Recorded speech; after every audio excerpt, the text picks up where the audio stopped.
Hello, everyone, and welcome to this month's Melanated Monday. Um, we are Black Revolutionary Theater Workshop. My name is Bianca, and I will be your MC for this month. This month, we have three very insightful plays by BRTW's community members and a community conversation featuring a special guest. Before we jump into programming, I want to take some time to tell you who we are and what we're doing this month, starting with our mission statement. BRTW exists to disrupt any and all oppressive systems that marginalize Black people using narrative and performance as a methodology to recenter Black people and experiences. With economic, social, educational, healthcare, housing, and political injustice facing our community, BRTW aims to tackle these issues that impact us while becoming a beacon for Black opportunity within the arts. Melanated Mondays are a monthly writing and performance salon highlighting a different theme at the intersection of Black justice and civic engagement. This month's theme is basic human rights, and I will begin with a quote. Human rights, I told the audience in Harare, are African rights, they are Asian rights, they are European rights, they are American rights. And this is by Kofi Annan. Basic human rights are civil rights. This month, we seek to educate ourselves on the rights Black people have and have not had access to.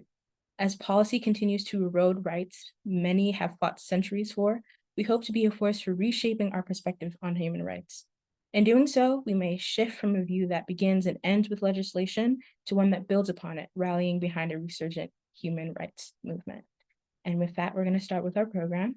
Our first show is Bayard Among Us, a play by Gregory Marlowe. CD will be reading stage directions. Fafa will be reading for Claudette Colvin. Ekemini will be reading for Judge Reeves. Dekai will be reading for QP and Bayard Rustin, and Cyril will be reading for Martin Luther King. Trigger warnings include mentions of racism. Scene 1, March 2nd, 1955. The sound of hurried footsteps, keys or chains rattling, doors opening. Lights reveal TV playing. Policemen enter a classroom, they handcuff Jeremiah and take him away. Lights further reveal Bayard Rustin, 40s, an angelic troublemaker, watching TV. He raises the volume. My name is Claudette Colvin. I'm almost 16 years old. I don't straighten my hair anymore. I keep it natural. I go to Booker T. Washington High School in Birmingham, Alabama. Last month, my school implemented something called Negro History Month. All month long, we talked about the injustices us Negro people face.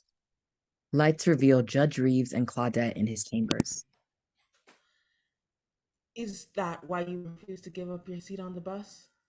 Yes, sir. You willingly disobeyed the law. I was upset because the people arrested my classmate. Jeremiah didn't rape no white girl. They were friends. That's a serious accusation. That's why I didn't move when that mean old bus driver yelled at us and... Take it easy. Just tell me what happened on the bus. When school let out, we got on the bus and sat by the window like we always do. Eileen sat down across the aisle. When a white couple boarded the bus at the next stop, the driver yelled for us to get up, gals. They moved right away, but I refused. You are charged with assault and battery, disorderly conduct, and going against the segregation law. After Mama and Daddy got me out of jail. Lights reveal QP Colvin, Claudette's dad, 40s, a man of God, protector. Holmes sitting by the window with the loaded rifle. He rises at the slightest sound. Daddy, is that gun loaded? Get back to bed. Yes, sir. But Daddy, I was just doing what you told me to do. Princess, I want you to stop being disobedient to white folks. You said to always stand up for what's right. What were you trying to do? Stand up for Jeremiah. You said Negroes shouldn't have the right to... Negroes? Colored folks should have the right to sit anywhere. If we pay the same as white people do. Yes, I did. But you put the whole family in a lot of danger today. That night, Papa didn't sleep a wink. Lights reveal Martin Luther King Jr. rehearsing a speech in his bathroom mirror.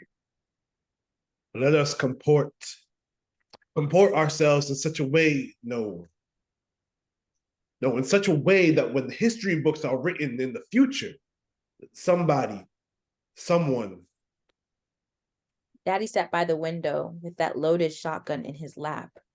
Somebody will have to say that there lived a race of people, there lived a race of Black people who had the moral courage to stand up for their rights. He sat there all night. I watched him. Lights reveal Bayard lowering the TV volume and calling MLK. He picks up. Hello, Martin. It's Bayard returning your call. Are you coming to Birmingham? About that. I saw Claudette on TV. Police is threatening to stop the carpooling services. They're what? The workers need a way to get to and from work, our domestic servants. Why are they doing this? 32 dispatch centers are set up all over the county, but the police is threatening to arrest the drivers. We need a way to... Hitchhiking? Hitchhiking? No. Or the transportation of servants by white housewives. Yes, I like that one. Walking. I'm just brainstorming. Big, Martin, something big. Alabama's very own transit system for colored folks. I suppose an effective transit system relies on precision and detail, where lateness to work, school, or church is not an option. Yes, I'm beginning to see the light on this thing. Do you like pecan pie? Yes. If you come, I'll make sure to get you a slice of the best pecan pie the South has to offer. Southern pecan pie is a game changer. Baudette and Reeves eat in his chamber. Tell me, what do you know about Jim Crow? My mama says it's separate but equal nonsense that's mostly unfair to us Negroes. Are those wild strawberries? Yes. Try one. You know, some say if we allow the races to mix, something might actually get done. 55% of Negro men work in the state of Alabama alongside working class white men. That's generous progress. Generous? Well, what happens if the Negroes and the whites start comparing and talking about their personal problems? Or, say, the lack of health resources? We don't need those kinds of conversations. Why not? Because we've gladly instituted a psychic wage so all men can still feel like their place in the hierarchy is assured with separate but equal rights. With all due respect, sir, a divided society? Yes, divided by class, race, or social standing. Look, not all Jim Crow laws are codified. It's called de jure. You know what that means? No, but you're going to tell me, aren't you? De jure describes practices that are legally recognized, regardless of whether the practice exists in reality. Well, there you have it. Another reason the buses should be integrated. You want to integrate the buses too? Yes, sir. Would you like a cookie? This is delicious. Where did you get such a delicious cookie from? Nowhere. Nowhere in particular, sir. Can I read you something I wrote for class? I'd love to hear it, and have another cookie.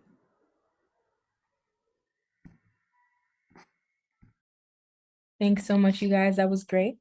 Our next piece is called If I Got Reparations by Mia Gagavia, and it'll be read by Kara Innes. Trigger warnings include strong language.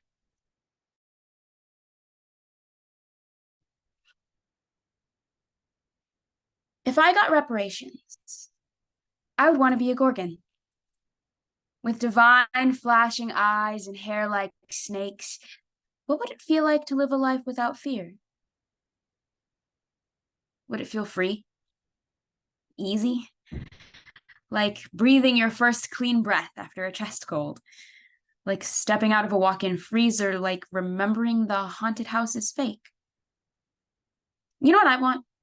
I want every time someone says shit to me to be able to set my snake hair to hissing, low and gentle, and instead of feeling small and hollow and scared, I'd get that cozy feeling of sitting on the couch after drinking coffee. My cat on my lap, purring into me, his lazy eyes blink, blink, blinking. And I want, every time someone starts shit with my friends, to be able to flap my giant wings and disturb the air around me as I fly to them. Fuck your cash. We don't need cash. I'm a motherfucking Gorgon bitch. And then, when I reach them, I want to flash my Gorgon eyes and strain my Gorgon lips and smile my Gorgon smile and turn them all to stone. I want them to have to sit there and listen to each and every moment of pain my ancestors and I had to listen to and not look away. I want each speck of dust to land in their unblinking eyes and make them water and sting. Maybe that will feel like every time I had to freeze my smile in the face of strangers talking about my hair, my skin, my lips, my ass, like I was a thing to be weighed and measured. The man who spoke in broken Spanish and called me Maria without knowing my name or my language. The woman who asked me the time of my last pap smear. The man who slipped in close behind me and pressed a cold beer can to the slip of exposed flesh at the small of my back. I want to force them all to look, to witness, to hurt. Then, and only then, can the real work begin. Thanks so much, Kara. That was wonderful. We're going to move into our last piece, which is Greenlining by H. Harvey. This features Ekemini reading stage directions and voiceover, Ev reading for woman and coworker, Fafa reading for man, and Cyril reading for white coworker and helper. A fragile-looking car pulls up to a traditional Brooklyn brownstone. The car door slams out of frame, shaking the whole car. Shabby shoes enter frame and exit. A black man, mid-30s, handsome, but dressed for a long, working, stiff day. The door. He knocks. Holding a clipboard, it opens, revealing an older West Indian woman. Oh, we don't want any. The man sticks his foot in the door, preventing her from closing it. EPA, ma'am, your home has been selected for green zoning. You have 30 days to evacuate. He hands her a letter. She doesn't take it. No, I saved for years for this house. It's for my babies and their babies. You can appeal the decision, but the courts are backlogged. By the time you see the inside of a court, you'd be in jail for failure to comply, and this place would already be torn down. My advice, take the check. Well, why can't I live in the green zone? You and your home have been reviewed for initial entry. They just want the land. You'll have to apply for the lottery like everyone else. He thrusts the letter into the open threshold and drops it inside. According to my records, you've now received notice. Failure to comply within the allotted time period will result in forfeiture of the property, anything inside, and your property remittance. You may also face fines up to $10,000 and jail time up to 30 days. Thank you for your cooperation with the federal government and have a nice day. Woman cries in the threshold. Man descends the stairs and a small group of teens disperse from in front of his car. It's been vandalized. Goddamn animals. Man inside of car, reviewing clipboard. He runs the windshield wipers to wash away the residue left by eggs on the windscreen shield. A St. Jude medal shakes as he starts the car up and pulls away. Triptych screen. Car pulls up. He walks up to a different door in each panel. Congratulations. You and your home have now been selected for inclusion in the green zone. White, overjoyed faces fill the first two panels. The third panel, featuring a 30-something black woman, expands to fill the screen. She looks behind her, and a white woman comes forward, smiling, and accepts the envelope. Man looks a little crestfallen. Man pulling up to an austere building. Protesters are gathered outside, some on sleeping bags, others drum. Most shout angrily as he steers his car through the slowly parting crowd. Man, standing in front of a window, looking down at the protesters. People mill around behind him. How many days is this? I've lost count.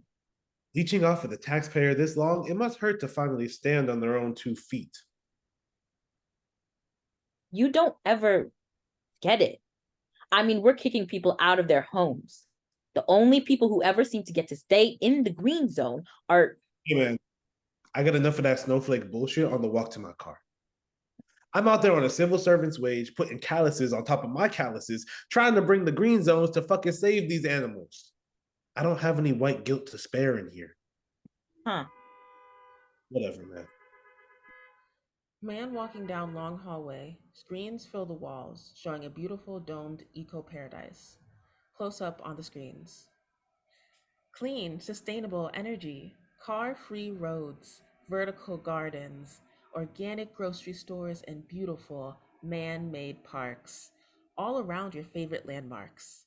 Columbia University, the Ethical Society, Pacific Park, Socrates Park, all surrounded in a breathable mesh polymer that keeps the clean air in and the pollution out. Introducing New York City's Green Zones. Enter your name and portfolio in the lottery today for your chance at a green tomorrow. Morning. Car pulls up in front of Queen's home. Car door slams out of frame. Shabby shoes walk into frame. Man walks up to front door. Before he knocks, another black man yanks open the door. He holds a baseball bat. You green police? Brother, I'm just a pencil pusher. I don't make decisions. But I bet you were about to decide to give me that letter. Look, man, they're gonna give you money. They ain't gonna give me a dime. I just took out another mortgage to cover my daughter's college. You can appeal. Maybe they'll give you another check down the line. I'm keeping my house, man. Legally, I have to tell you, you have 30 days to evacuate. They could try to take me out of my house. Failure to comply within the allotted time period will result in forfeiture of the property. Failure Anything to comply? Your property's remittance. I pay for your salary with my goddamn taxes. You comply with me. You may also face fines up to $10,000 and jail time up to 30 days. Man, fuck you. Homeowner swings his bat. Man stumbles, trying to duck. He falls down the steps hard. Homeowner follows, holding his bat. Man scrambles to his feet, attempting to get to his car, leaving the letter behind with homeowner. Homeowner runs after him, swinging the bat wildly, preventing man from getting in the car. Man catches a brutal swing to the leg. We hear a crack. He screams, and homeowner swings the bat high over his head. Man scrambles for anything nearby to protect himself. His hands come up empty. Homeowner brings down the bat. White coworker standing in front of the window, holding coffee, looking down over protesters. People mill behind him. Another coworker stops behind him. You hear the news? Not yet.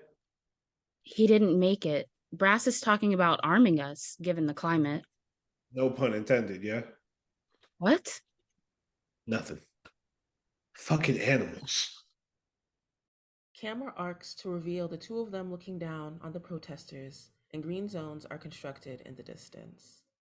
End of episode. Thank you so much, you guys. That was really great. We do have a special guest speaker for our next segment, but for now, let's go on a little break. Thank you. So we are back now with our guest speaker, JaTaune, and I have Tim Craig here with me to double team on this community conversation. So let's jump right into it. Thank you so much, Bianca. I want to take this time to introduce JaTaune Bosby Gilchrist.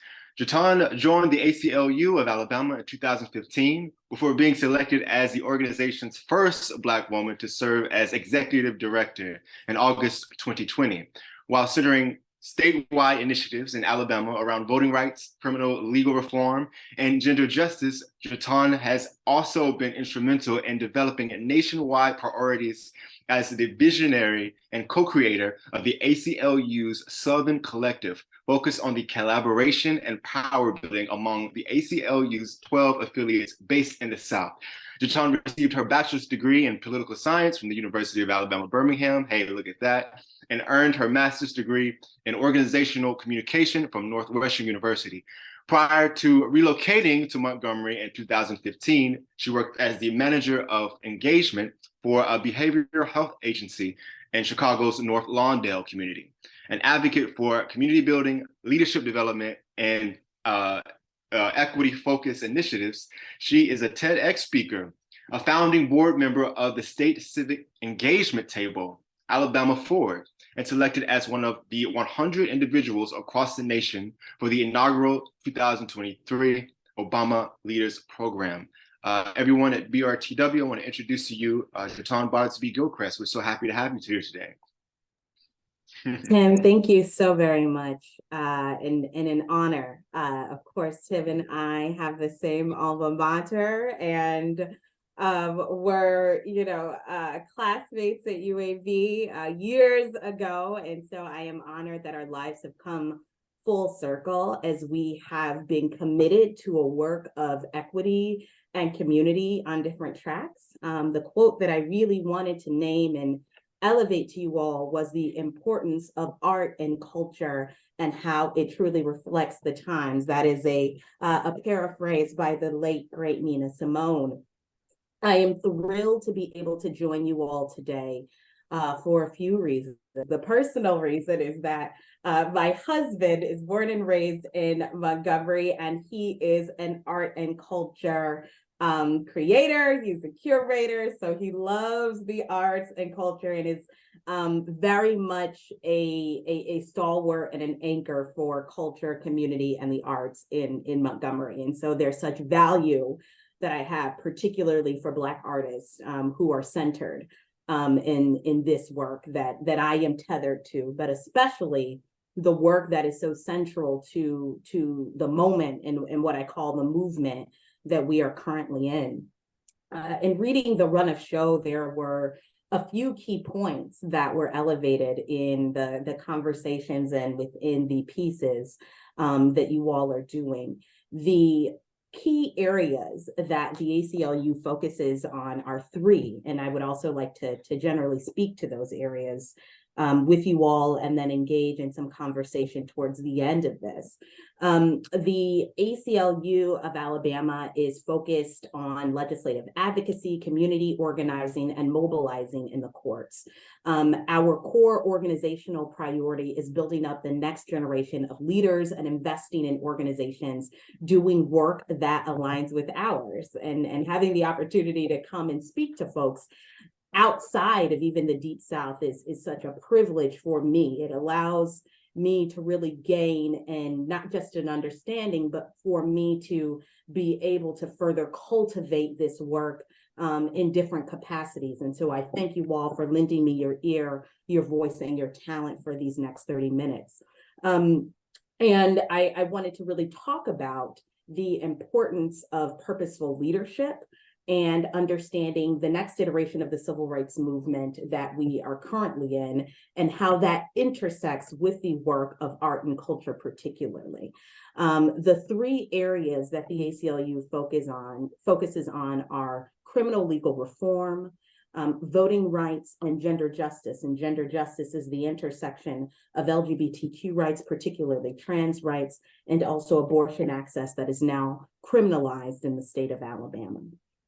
I believe it's really important for me to name these things, not only because I am tasked with being a leader that in an organization that has to be at the forefront of this work and particularly this movement, but in a crucial time such as this, it has taught me about the impact of leadership. And in my opinion, and I wouldn't say in my opinion, really the truth of the matter is I stand on the shoulders of those who have been at the forefront of this historical work for the past half century or more. I think that is evident in the piece that you are all were working through in Bayard amongst us. So one of the things that I think is critical, particularly that I've learned as it relates to Black leadership and Black movement building, is that historical context. Black resistance in practice is more than just in the courts or in the state legislature. It is often in the culture that we create collectively as a community. And I've learned what it looks like in action. It is often intentional. It's about the people we are investing in and the pipelines we are developing. It is strategic. It is being about the business we are in and intentional about the impact we want to make. And it is being informed. And we don't just mean data points, but we mean being informed about the issues at hand. So I would like to talk a bit about the moment that we are in. So one of the big things that are central to the things that the ACLU is focusing on now is a history of voting rights. I always say in this country, when you talk about voting rights for this nation, it begins and it often ends where it iterates in Alabama, from the 1965 Voting Rights Act to Shelby v. Holder, in which we are 10 years since that decision that rolled back the Voting Rights Act, particularly Section 5 of the VRA, and now we are in Milligan v. Merrill, in which the Supreme Court is making a decision on gerrymandered districts and the understanding that there needs to be more Black representation based on the census data. We have more Black folks in the state of Alabama. There needs to be another opportunity district in which we can select and elect a particular candidate that represents our values. So that is the movement we are in when we talk about the criminalization of abortion rights. So we had a draconian abortion ban passed in 2019, and with the Dobbs decision and the falling of Roe in Alabama immediately in June of 2022, abortion became not just illegal and outlawed, but ultimately criminalized. And what we have had to do in this work is have a reimagining of what reproductive justice looks like.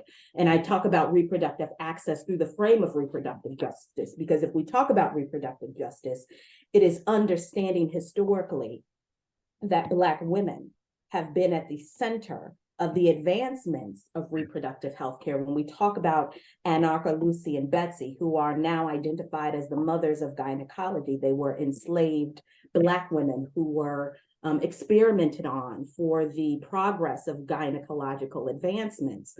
And yet their voices have not been elevated. And so over the last month, the ACLU has filed 2 lawsuits, one specifically around a First Amendment statute. When I talk about abortion being criminalized, there's a First Amendment statute in which we filed against the Attorney General of Alabama, meaning that you cannot prosecute someone helping an individual seek an abortion outside of the state. That is something that he was adamant about. If you are seeking an abortion out of state and someone is providing you assistance, that person can be criminalized. And we have physicians that may be criminalized up to 99 years in prison should they actually perform an abortion. And so there are no exceptions. So we filed a lawsuit in state court against not only the Attorney General, but the 42 district attorneys in the state, in hopes that we ensure that there is a constitutional right for, first of all, privacy, but for people to make a decision about their bodies. And secondarily, there is a broader context of this work, particularly in our reproductive justice frame. It is probably one of the most prized or pieces of litigation that I am most proud of since being at this organization for the past 8 years. We filed a lawsuit on behalf of the midwives and birth workers in the state.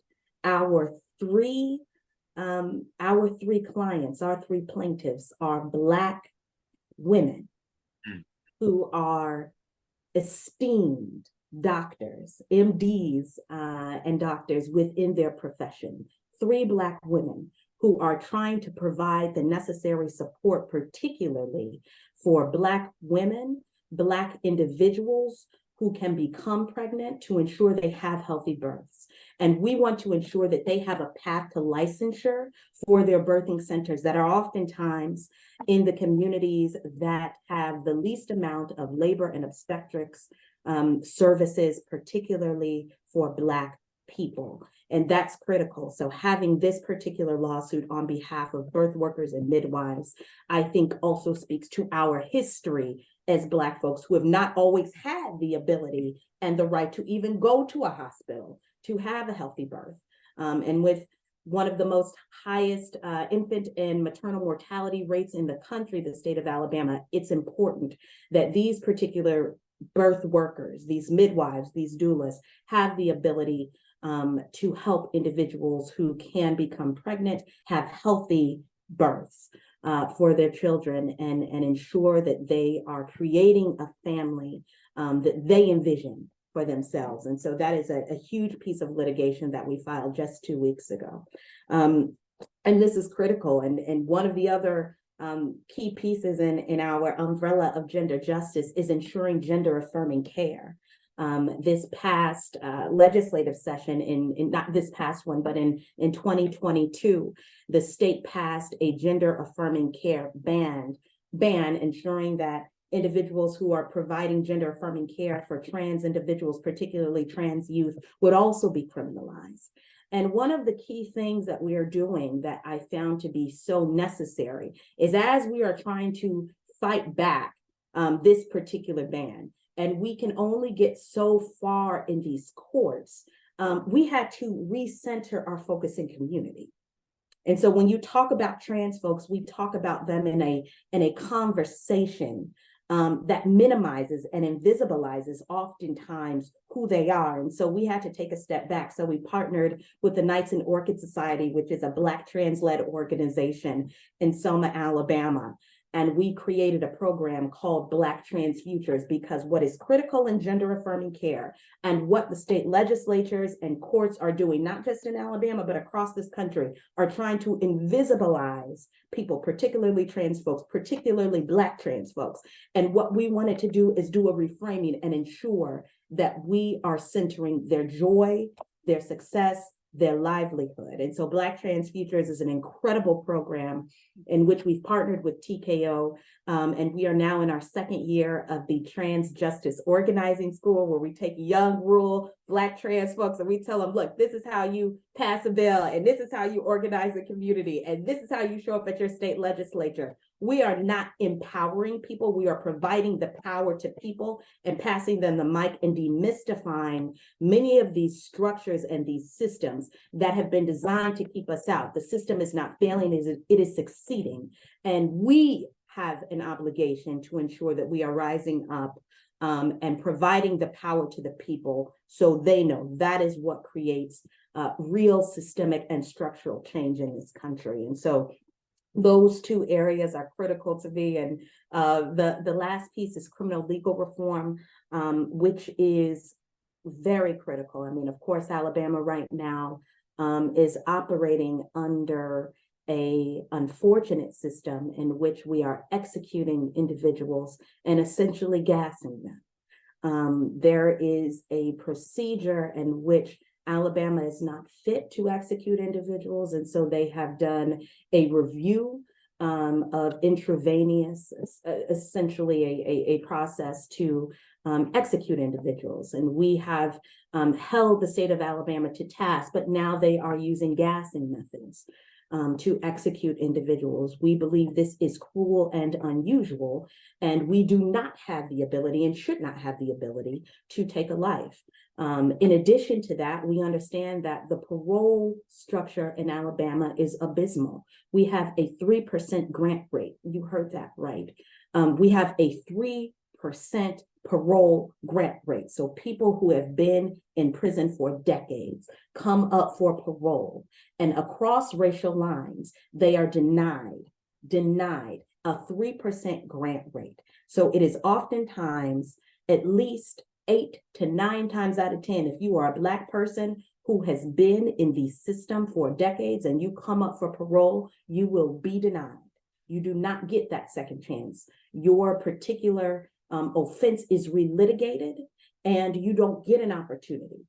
Recently, this past legislative session, we just passed a bill allowing folks to even have a video to actually see their parole hearing because they are not allowed in it. And so our office has been very intentional in understanding the criminal legal implications and how this impacts not just individuals, but families. So we are talking about Black folks, particularly Black men, who are incarcerated, who have an opportunity to be released into society and are denied that right, and how that impacts their families for generations. And what we are trying to do is shift not only that narrative, but provide the data points necessary to hold the parole board accountable. And that is work that we take very seriously. So across that arc of the work that we do, it's important to, again, understand and steep ourselves in truly the moment that we are in. And what is required of us in these moments. You know, I always say that we cannot forget our obligation to community. I always say that ACLU of Alabama it is not community-led, but I am shifting that because we have to be community-led and community-informed to effectively do this work. And the work that we do is intentional. So not just going out and teaching folks about certain things, but creating the types of programs, including fellowships, that not just tells people and provides them a curriculum of what they can do to change and shift in their community, but we have to compensate them for that work, because oftentimes we are asked to show up and to do things, but what are you giving to me? And a lot of that work is also incumbent upon me, as I am fundraising for an organization that may seem or be well resourced. I have an obligation to also send out those funds to community and grassroots organizations, particularly Black-led ones, because that is my obligation. That is a form of reparations for us. That is a form of reparations for these well-resourced organizations. You must give it back and not have an obligation for folks to be reporting and telling you what they're doing. They already doing the work. They're gonna be doing the work when you're not doing the work.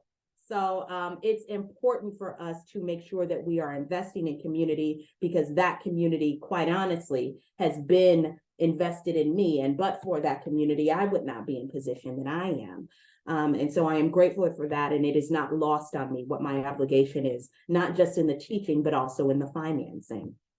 So that is critical in how we do that work and in the framework that we have to show up in community. And then there are things that are often required of us as we are going out. We have to show up during our legislative session. We have to connect with our state legislators and tell them this is what the community needs. And then understanding the policies that impact us, like the Voting Rights Act. I had a conversation with folks earlier this week, and they were like, okay, well, what are the things? How do we save this democracy? And I think that this is not just a buzzword or a framing, but if you look internationally, globally, we are in a nadir as it relates to democracy. We are in a deficit as it relates to democratic values. And I am not talking about values in the traditional sense, right? I am talking about values in which people have an opportunity and accessibility to a ballot, and the opportunity to ensure they are living a full life in their communities based on who they are, centering their experiences. And that's what's critical in this democracy. But one thing that we have to understand is your president and your senator is just as important as your school board member and your city councilman and your alderman and your public service commission representative. All of these things matter. Politics is local first. And so if we are going to save democracy, we have to understand and be centered in the things that directly impact us day to day. So when they talk about, well, what about gerrymandering? And what about this? And why do I have to take the census? And why do I have to do this? There is a sense of fatigue and often apathy. And I can talk about the history of what it's taken us to vote, but I also have to meet people where they are.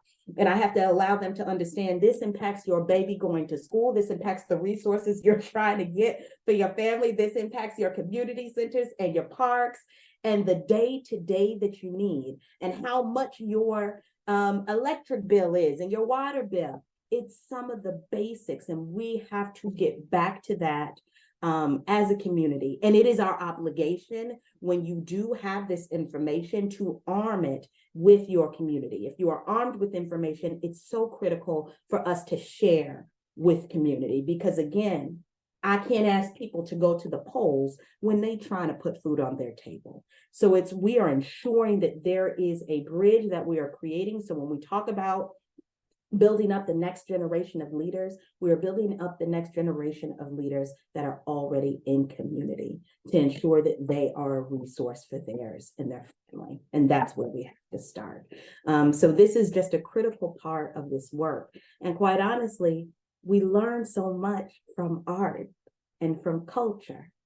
So when people are watching and feeling and creating, they are learning so much. There are stories that you are telling that are contemporary and that are historical and that provide a bridge and that provide, quite honestly, a compass for us, particularly as a people.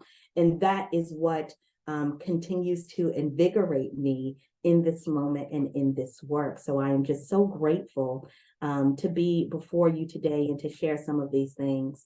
And some things that I want to leave with you is that the movement is intersectional and it's intergenerational and it is inclusive.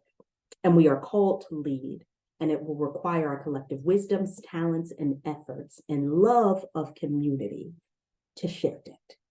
And our vision and our way forward is about all of us. It's not just to lean in, but to stand firm on our purpose and our calling and understand that we are learning and growing in this movement together. So I am so grateful for you and you as a community of artists.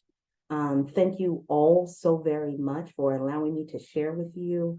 And I hope that I have imparted something on you, but I am consistently imparted or inspired by Black artists now, because you are reflecting the times. You are doing so in such a critical moment.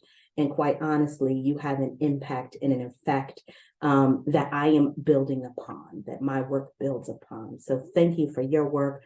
Thank you for everything that you do. Again, I am just grateful to be a part of this. So Tim, I will hand it back over to you and Bianca. I am grateful for the time. Oh my goodness. Oh, you are an absolute force, JaTaune. Thank you so very much. I mean, I am already full of so much new knowledge, new understanding. What you do every day, JaTaune, is we're nothing short of incredible. And here at BRTW, we want to take the time to thank you and your team for all of the initiatives that you guys are working on. I can particularly go on and on about the city of Montgomery and the place that you're in, and the historical context in which you're working towards every day, and also the future of the state of Alabama. I could go on and on and on, but at this moment, I do want to open it up to our artists and see if they have any questions for you, or any comments or associations, or if they're curious about any particular thing. And we'll give a couple minutes for that if you don't mind. And again, we thank you so much. Of course, of course.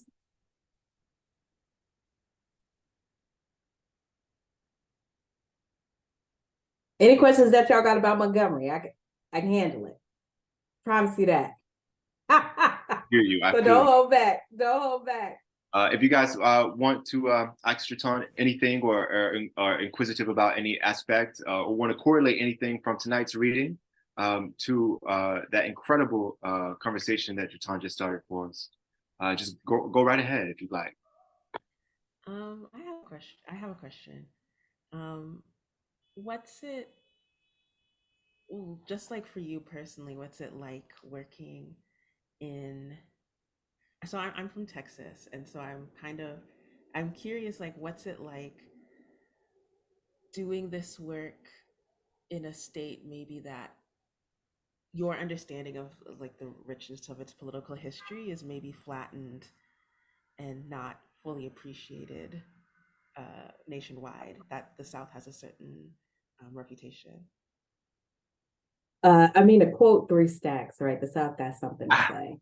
And I think like I don't know if I would want to do this work at a time like this anywhere else. So I feel so obligated to community because I am held accountable by children of the movement.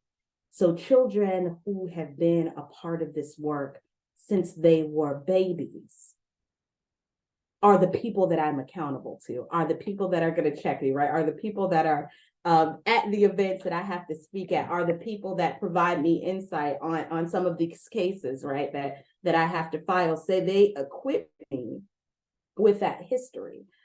So I think that that's such a poignant question, because I have to understand the history of reproductive justice is based in Alabama. I have to understand the history of voting rights is based in Alabama. I have to understand the history of the Scottsboro boys and how the ACLU worked on that in the 30s to understand where I am now.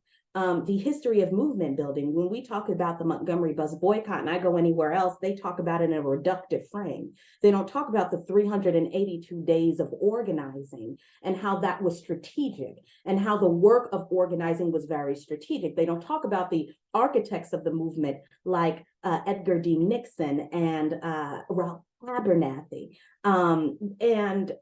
So all of these things are such a critical aspect of how I talk about the work. And one of the things that I say when we now have so many people coming to Montgomery to do what I call their civil rights or their American history pilgrimage, particularly because of the work of Bryan Stevenson in the Equal Justice Initiative, is you cannot have a real and intellectual or informed conversation about progress in this country without starting in the state of Alabama.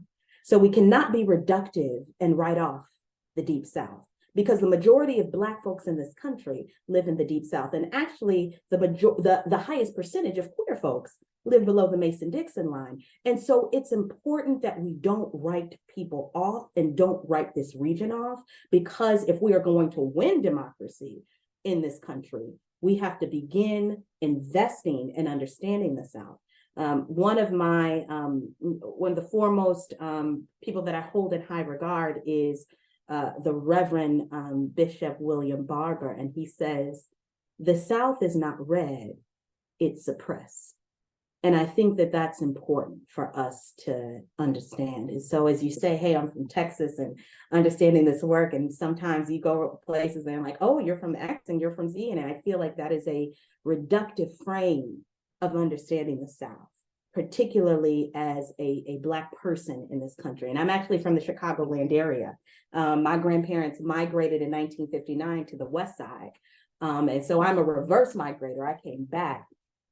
And it's just important. That framing is like, it's in me and I can't let it go. And I'm going on a tangent, but I even have to go back to this Montgomery brawl that went like viral, and everybody's like talking about like, oh my God, right? I didn't even know it was down there, in the South. It's like, well, there's a framing that you have of the South, a framing that is a neoliberal framing that is oftentimes disregarded and anti-Black. Because if you knew the history of Montgomery, you would know that Montgomery, Alabama was one of the key ports during the transatlantic slave trade. So if you know that dock, you would know that Black folks, enslaved Africans, came to that dock to walk up Commerce Street to be sold. So there's power and there's a real story in the history of what that brawl meant. And we have to understand the historical context of what we're doing. And so being able to be steeped in that historical context, and for many years, just sitting back and listening before I was actually being a mouthpiece and talking, that is what I think is not just inspires me, but informs me and drives me. And it gives me a level of confidence when I can go anywhere in this country and talk about Montgomery, Alabama, and the Deep South, particularly, because it is critical. And it's important that when you hear people like me and others from the Deep South, you have an obligation to now change the narrative when somebody says something twisted about Alabama or Mississippi or Louisiana. Okay, so that's what I say, or Texas, right? So we have an obligation, particularly as Black folks, to shift that. Thank you so much. Thank you for that question. Thank you for that question. Yes, Kimberly, thank you so much. Thank you so much for that question. And thank you so much, JaTaune. Is there anyone else that would like to ask a question or remark or comment while we're here spending time with JaTaune? I'll jump in. Hi, I want to say thank you, first of all. I've been sitting here like taking it all and soaking it up. I think my question um is I'm interested in like the intersectionality of your work, artistic, thinking about me as an artist and the stories that I hear that uplift feel seen. Are there stories you feel are uplifting the work that you're doing, whether it be theater, music, whatever it be, and also Yeah. future of that lie? Like, what are the stories that need to be told in order for that, Yeah. like, you know what I mean? I'm going to, I love that. I love that question. So by a show of hands, how many of you have heard of the Equal Justice Initiative and the work that Brian Stevenson is doing? Okay. Okay. That is a story that needs to be told. So I hope that you all have the opportunity to do some more research on his work. So the Lynching Memorial and the Legacy Museum, from enslavement to mass incarceration is critical. That is probably a more known national entity, and his body of work right now. He is probably one of the foremost civil rights leaders in the country right now. And the next, from an artist standpoint, is Michelle Browder. Michelle Browder is a native of Montgomery, but I'm dropping in here her site for the Mothers of Gynecology, Anarcha, Lucy, and Betsy, who I referenced here.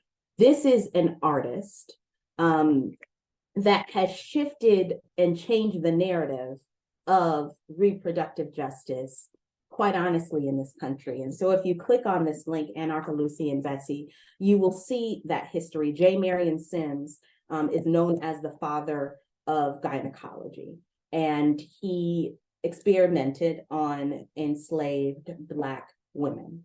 And their story has been minimalized. You see that particular picture where you see, say Black women on a medical bed, and you see two Black women peeking from behind. That is a particular piece, and the artist I am forgetting, but this is really an important aspect of the conversation, and particularly how art is shifting a narrative. She's a sculptor. She's a visual artist.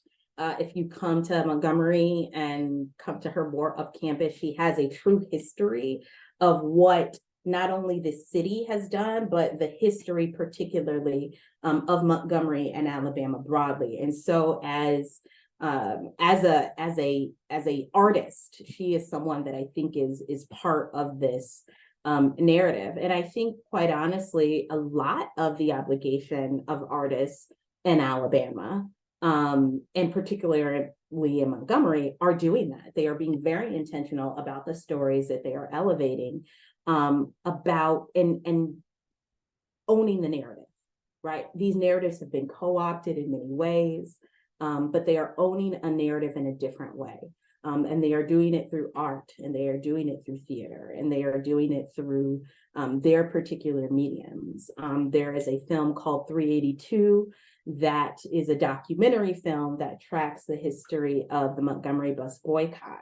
And it's an incredible film, and if you are able to find it, I'm not sure if it's like public yet, but it's an incredible film that really documents the history of that. And so you have folks who are learning about their history through these mediums, and I think that that's really important. So that's a particular area that you can, just some points to research and to think through. And thank you for that question.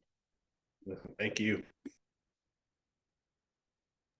And just to jump in really quickly, that link that you just shared in the chat will be available in the description box on our YouTube when we upload this. Great. Thank you so much, Bianca. I think we have room for one more if anybody else would like to. Anybody else? Well, I have one. Okay. Okay. JaTaune, again, you are standing on the shoulders of giants, and I think something that just particularly came up for me here is that we have seen a lot of grassroots movements come out of the South. I mean, like the grassroots. came out of the Yeah. South. Most of them come out of the South. I just want to reiterate that, just like you do. Yes. But I think I'm speaking more specifically of electoral changes. You know, we've seen people like Stacey Abrams run in Georgia. We've seen some things shake up in the state of Texas. Florida's really altering these days, but at one point, the entire state was voting along a bluer line. What do you see for the state of Alabama as far as grassroots movements goes? I'm sure that you have incredible insights and vision in that regard. And do you see, us Black folks in those offices, in those Senate seats, and maybe possibly one day in that gubernatorial executive seat in the future or running forward? Yes. And to be clear, a Black person has never been elected to a statewide office in Alabama. And so while the ACLU is not a partisan organization, one of the key aspects of the work that we do is informing folks about the particular positions that influence. So when we talk about district attorneys, when we talk about particularly law enforcement positions that have a lot of impact, although we are trying to disrupt them, that's important. But also understanding these state legislative positions. And so the grassroots movement is coming because folks are being informed. We have a city councilor by the name of LaTanya Tate, who is in Birmingham, Alabama. But LaTanya began working with us in our Smart Justice Organizing School to reimagine justice. She works because she is a impacted person as it relates to our criminal legal system in Alabama. And now she is in a position of influence. She is a lawmaker. And this is going to become a groundswell of the work that we do. The work that we are seeing and how we are informing people, and the fact that people are now armed with information will absolutely shift and shape how they enter into the political sphere. And I think it will no longer be the status quo. We have to think of a progressive movement that is not just informed by a political position, but by people. And I think that that is what is shifting, not only because holistically this country is becoming more informed, but we are now arming ourselves with the type of tools so we can combat election subversion. And so when we talk about election subversion, it's when people are saying, hey, this election does not matter, or I'm going to do this to ensure that you do not get your chance to vote. That means I'm going to close a polling place, or I'm going to do this, right? So we want to be at the forefront of holding these individuals, counties, and electors, right, accountable. And that's part of the work that we're doing. So it never just lies in someone running for office. You have to be informed enough to understand the impact of that office. And what we are seeing is a shift in how people are doing that at the basic community level. And I don't want to call it a basic level, but the thing about it is, if you don't master the basics, we cannot advance. So we have to be in sync and understand at the most basic level the impact that our voice can have, and that is what is going to impact politics from the top to the bottom. And so that is what we are seeing, an ability to have influence and equip people with the information that they need to determine if they want to run for office or have even more of an impact in their community in a different way.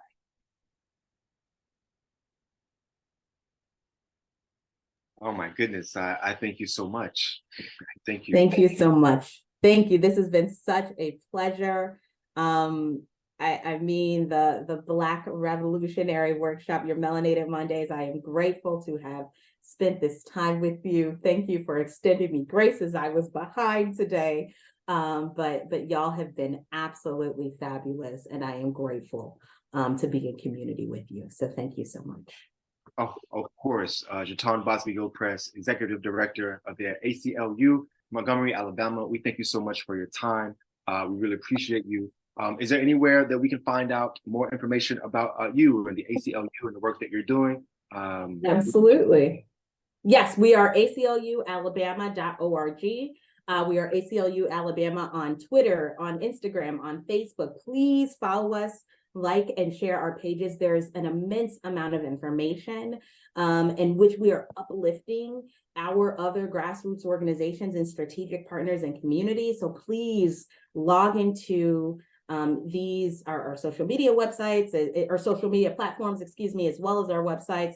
And I'm encouraging you to share this information. And then wherever you all are, please connect with your local ACLU. But I'm gonna plug mine. So for y'all, so please just connect with the ACLU of Alabama.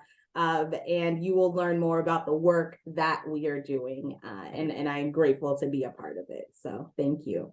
Yes, yes, of course. As a big fan of the ACLU, I know for a fact that the Montgomery affiliate is one to watch and one to follow. So thank you so very much. With that being said, thank you so much, JaTaune. Again, we are Black Revolutionary Theater Workshop. This has been Melanated Mondays, August, human rights organization. We really appreciate your time.